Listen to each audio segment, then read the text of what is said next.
Me and Beans was supposed to do an album. They flew us to Miami, right? They said, everybody go to Miami. Me, I ain't have none of my artists with me, but Beans said, I'm bringing Freeway with me. Cause he ain't even have a budget. Free ain't have nothing. So they like, yo, y'all do the album. We bullshit studio. Yeah. We get back to New York. Jay like, yo, what did y'all do? So me and Beans looking like, we ain't got nothing. We ain't do nothing. So he like, yo, y'all blew 300,000 just in the studio. Like, what y'all do? So then, like, Guru was like, but Freeway got some records.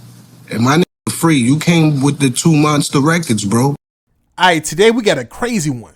Memphis Bleek just dropped some major heat about how Freeway literally saved him and Beanie Sigel from being dropped by none other than Jay-Z.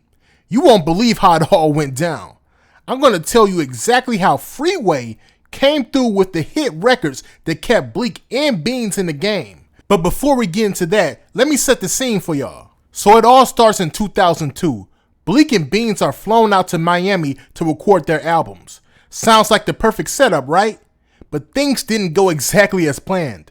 They got nothing done in the studio. Now I'm not about to spoil everything, but trust me, Jay-Z wasn't happy at all when he found out. But here's where it gets even crazier. If it wasn't for one person, Bleek and Beans might have been out of Roc-A-Fella Records. And that person? None other than Freeway. Yeah, y'all heard that right. Freeway came through with 2 monster tracks that changed everything.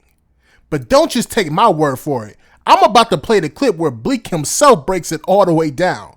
And after that, I'm going to give you my take on why this moment could have been a game changer for Roc-A-Fella Records. Now I'm about to play this clip for y'all, but before I do, I just need you to like, leave your thoughts down below in the comment section, and subscribe. Let's get into it.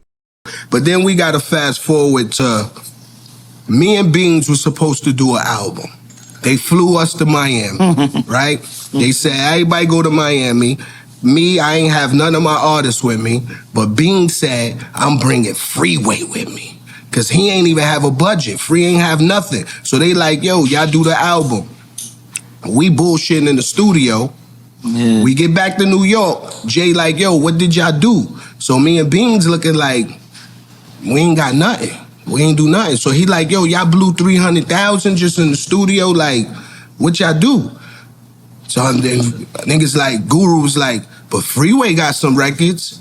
And my nigga Free, you came with the 2 monster records, bro. You made, if I believe, I know What We Do Is Wrong is one of them. Yeah, we did What We Do in New York, but we did Rock the Mic. Mike in Miami. In Miami, yeah. And I remember Guru playing those 2 records. And I remember sitting there like, yo, hold on, man. This nigga Free really about to come and take the shit. This nigga about to go hard. That's when I started developing my relationship with Just. Like, niggas wanted to go to the club and we in Miami. I'm like, man, fuck that. I'm in the stew. Yo, and that's exactly how you got all the records. Yeah, Flip Side, all the records. Only record I came back with was Round Here. At least I had one. You know what I'm saying? At least I had one. Round Here was that work. Y'all came back with fucking Rock the Mic, Flip Side, and then you did What We Do in New York. Like, bro, come on, man. Just to record those 3 records in itself is just classic, timeless. You still on the road doing Flip Side, Rock the Mic, and What We Do to this day, like as if they came out yesterday. Most definitely. Just for the people, like the artists out there that want to know what it take. What was the mindset of even recording those records? Man, just fresh off the block, and this is really what I wanted to do since I was little. You know, when you in school and they ask you what you want to be when you grow up? That's a fact. I wanted to be a rap star and an airline pilot. Yo, yeah. For real. And now I'm a rap star, fly as much as the airline pilot. All right, let's talk about what Memphis Bleek just revealed about Freeway and how he saved both him and Beanie Sigel from possibly getting dropped by Jay-Z. Now, first of all, I gotta say, this whole situation just proves how crucial those key moments are in hip-hop. People talk about the glitz and glamour of the industry, but behind all that is those unexpected turns, the stuff we don't always see that really defines a person's career. Now let's keep it 100. Freeway was always underrated in a lot of ways. He wasn't always the spotlight guy, but his contribution to Roc-A-Fella Records, those tracks, especially What We Do Is Wrong and Rock the Mic, those were absolute game changers. I mean, think about it. Bleek and Beans could have been done, out, but Freeway came through in the clutch. Not only did he save their careers, but those records went on to become classics. Bleek and Beans almost fumbled over $300,000 of Jay-Z's money. Think about that for a second. They was almost done, but Freeway came to the rescue. To me, this story isn't just about Freeway coming through with the heat.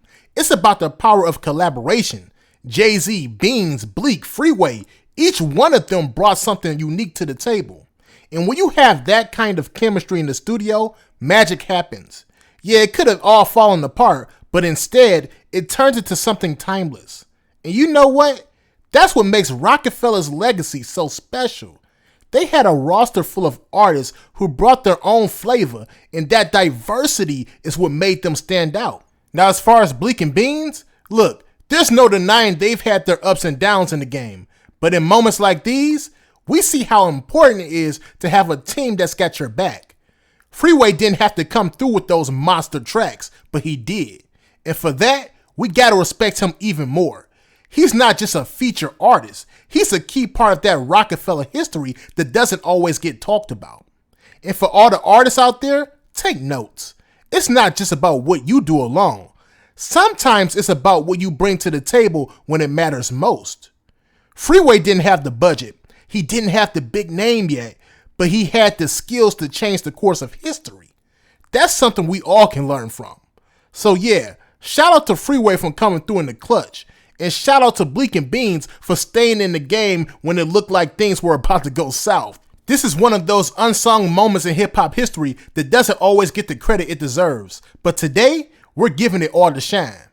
I want to know what y'all think now. Do you think Freeway really saved the day for Roc-A-Fella, or was it all just a matter of timing? Let me know your thoughts down below in the comment section, and make sure you like and subscribe. Peace.